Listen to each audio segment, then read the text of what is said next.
So apparently I'm live. At least that's what it tells me. And there are a few of you here, so that's always a good sign. So welcome. There's a chat over on the side somewhere. Depends on your screen. You can please feel free to use it. I will hear you and see you only if you chat. That's it. I see a little number up top. That's really all I get on this end. I wanted to do, I wanted to start kind of doing a lunch and learn session because I think I like presenting live. I don't like driving places or going places. So I don't really have a lot of planned conferences, anything like that. But I would like to start doing more of these kinds of things. So without further ado, let's go ahead and just jump in. Today, I wanted to talk a little bit about reporting strategy. Um, some of the stuff I'm going to talk about, I talk a little bit about in my book, The Reporting Revolution, which you can find, I don't know, on Amazon, on the web. You can just Google it. You can go to my website. I'll write my website in here, but you can probably find it on the site too. But, all right. So when we talk about reporting strategy, oftentimes it's like this. There's a PDF that a group will create, and the research team will think a lot about the audiences, and they'll have this large list of audiences. You know, whether they actually think about the audiences or they just come up with a large list of audiences, well, it depends on the organization. Some people really give it a lot of effort in terms of thinking through who they're designing their report for, which is great, but then they end up just putting it into a PDF, putting it up onto a web page, into like a resource library with a download link, and that's it. No, it's not exactly a super effective way to communicate anything, just to put something up on a download page. You kind of need like a whole lot of other stuff to happen in order for anyone to actually download your report. Now, the web has come a long way, and people on the web have come a long way into trying to think about how they can deliver kind of messages, business ideas, products, um, counseling, all sorts of things, coaching, consulting to customers, potential customers, clients, fundraising people that they're trying to reach out to.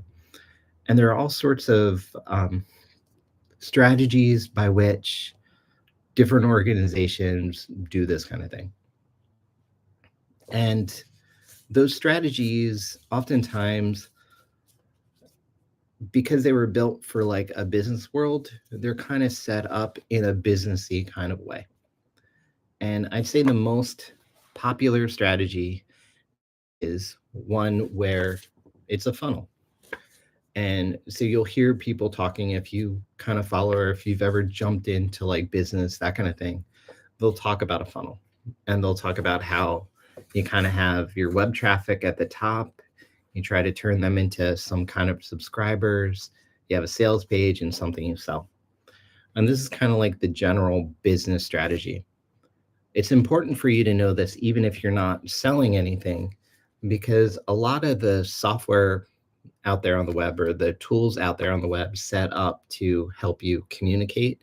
So social media tools help you analyze. So things like Google Analytics, they're built on this kind of model where you're trying to go from traffic to subscribers to a sales page to customers.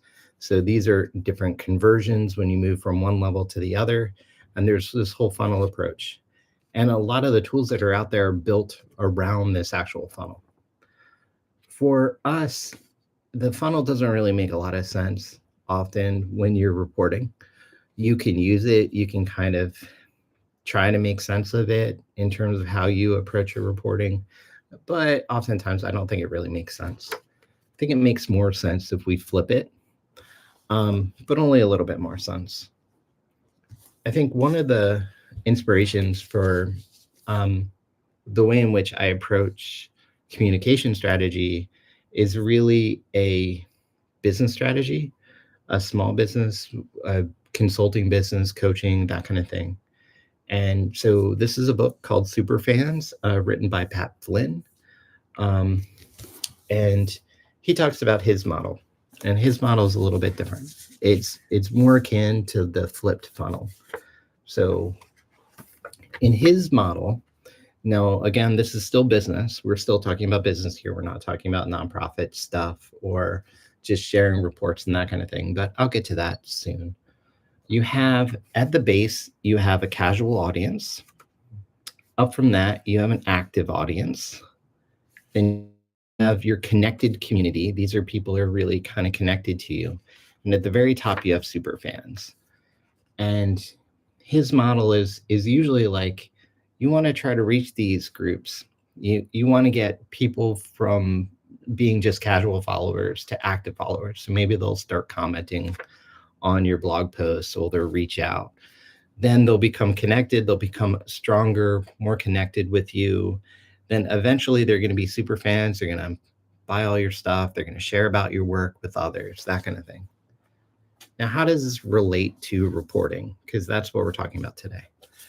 And I think it relates a lot to what is kind of the default way that we approach reporting nowadays. So there's this idea of 1-3-25. So you have a 1-page kind of short report.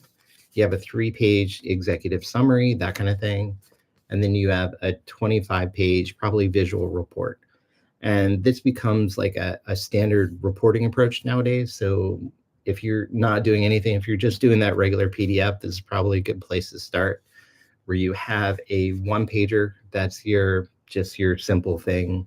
You have the executive summary, maybe a long infographic, something like that. Maybe you have a slide doc for your 25-pager, that kind of thing, where it's a visual report, or maybe even have something over here that's like your 50-page technical report, that kind of thing.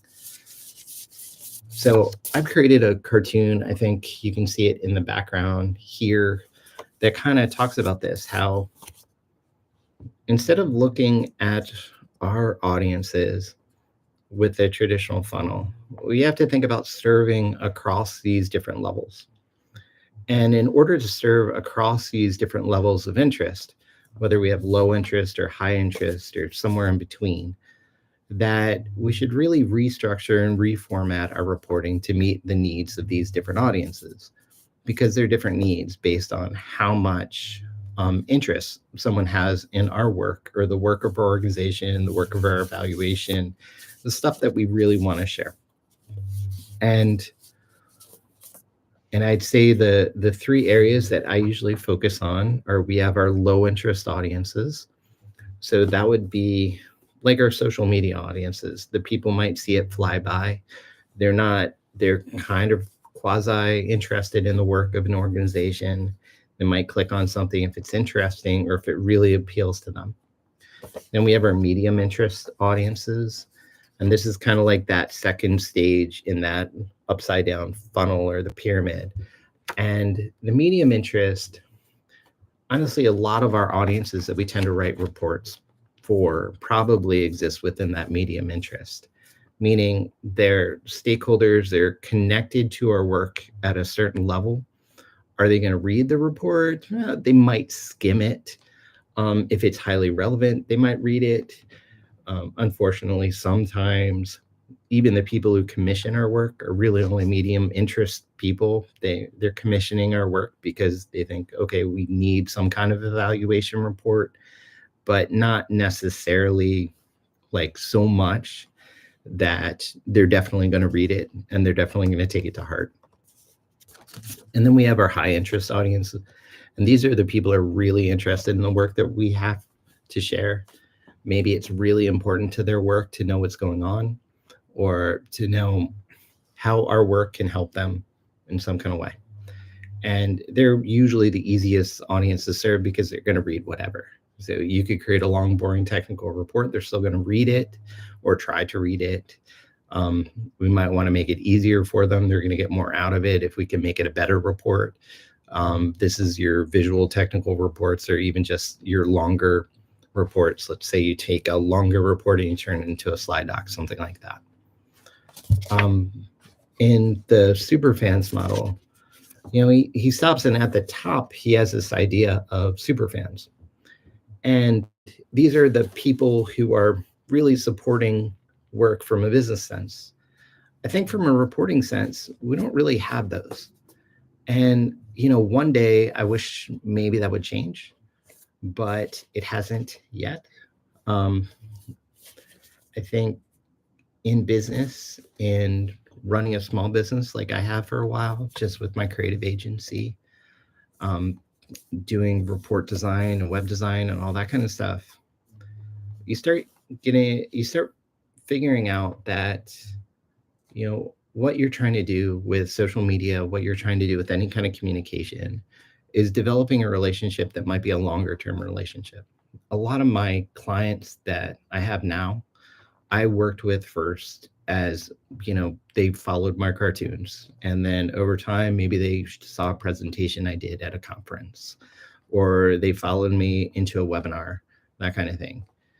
And it took a while for them to become to the level where, I'd like to reach out to Chris and work with Chris, or I'd like to read the stuff that he has or join his workshop, that kind of thing. And it's kind of like gardening. It's like cultivating an audience. And it's something that we don't tend to do in reporting. And that's kind of where I wanted to end up today, is that I think where we're going with your reports, when you're reporting, I think it's important to understand, to think about the different types of audiences, your active, your casual, your connected audiences. Maybe even think about, are there people who would be super fans of the work, or like really so into the work of your organization that they could help you put it out into the world, help you share, communicate, analyze the data, all that kind of stuff. But also like how people move through those levels. How do you go from being a casual report reader to an active report reader to a connected report reader to a super fan? And what kinds of things can you do on an ongoing basis to move them from one level to another level?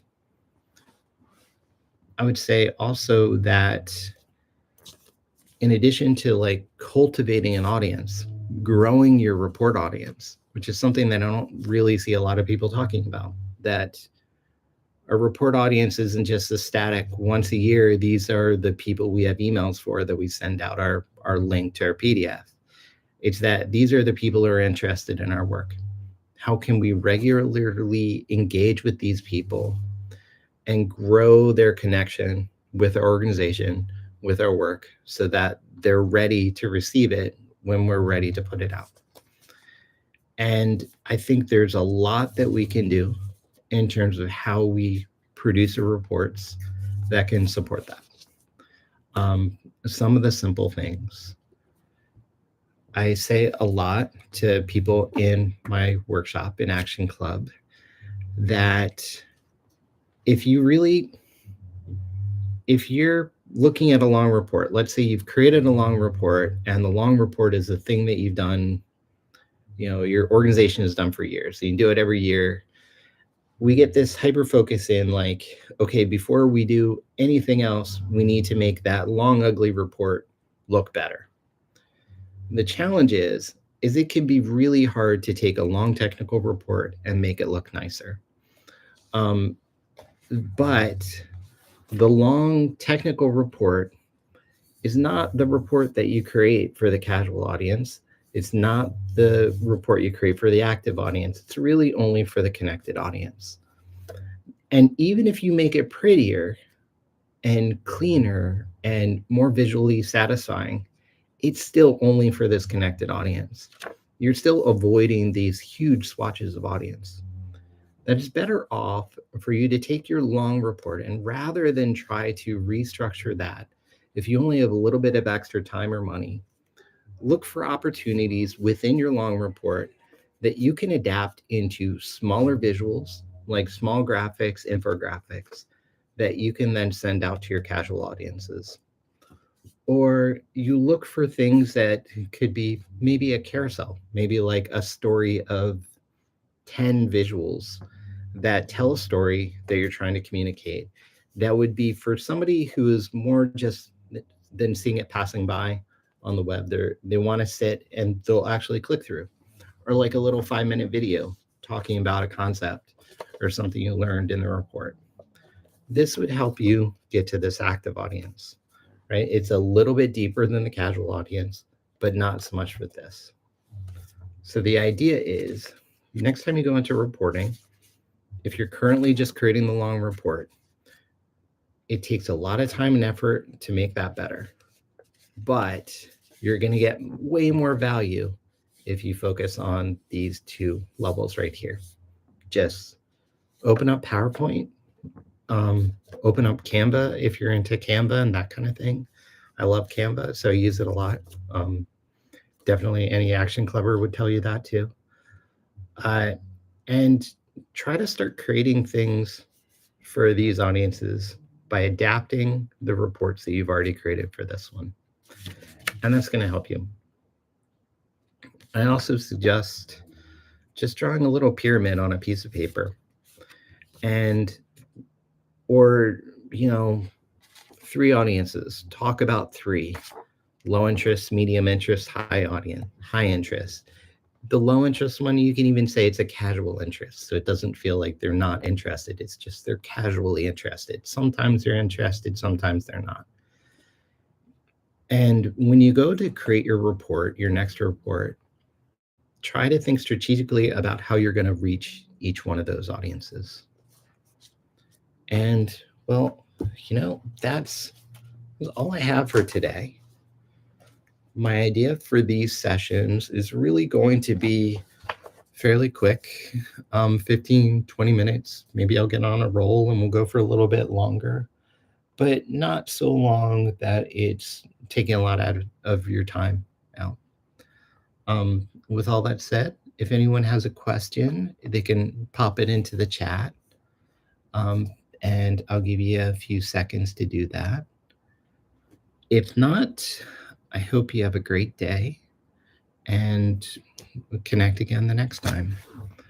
I'll also put in, let's see if I can find the landing page thing. I just sent it out on an email.